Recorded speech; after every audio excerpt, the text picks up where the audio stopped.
বৃষ্টির দিনে নববিবাহিত দুইজন স্বামী স্ত্রী একটি কর্দমাক্ত রাস্তা দিয়ে হেঁটে যাচ্ছিল। এমন সময় বিপরীত দিক থেকে একজন বৃদ্ধ দরবেশ তাদের পাশ দিয়ে যাওয়ার সময় সেই দরবেশের পায়ের জুতা থেকে কাদা ছিটে সেই নববিবাহিত সুন্দরী স্ত্রীর দামি পোশাকে লাগলো, যার কারণে পোশাকটা নষ্ট হয়ে গেল।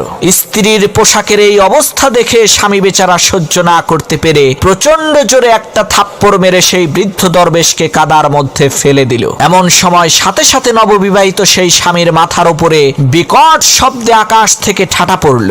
এতে করে তৎক্ষণাৎ সেই নববিবাহিত স্বামী বেচারা মারা গেল।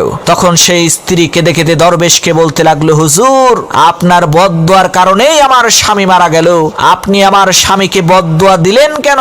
তখন সেই দরবেশ বলল, মাগো, আমি তোমার স্বামীকে বদদোয়া দেইনি, তুমি আগে বলো আমার পা থেকে কাদা ছিটকে তোমার স্বামীর গায়ে লেগেছিল নাকি? তখন সেই স্ত্রী বলল, না, আমার স্বামীর গায়ে কাদা লাগেনি, বরং আমার গায়ে লেগেছিল।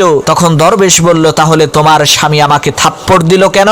তখন সেই স্ত্রী লোকটি বলল, কারণ আমার স্বামী আমাকে অনেক ভালোবাসে, এ কারণেই সে এই বিষয়টাকে সহ্য করতে পারেনি, যার কারণে আপনাকে থাপ্পড় দিয়েছে। তখন দরবেশ বলল, মাগো, তোমার প্রেমিক যেমন তোমার কষ্ট সহ্য না করতে পেরে আমাকে থাপ্পড় দিয়েছে, ঠিক একই ভাবে আমার প্রেমিক ওই মহান পরাক্রমশালী একত্ববাদী খোদা, যিনি সমস্ত ক্ষমতার ঐশ্বর্যের মালিক, সেই আল্লাহ রাব্বুল আলামিন আমার কষ্ট সহ্য না করতে পেরে তোমার স্বামীর উপরে ঠাটা ফেলেছে।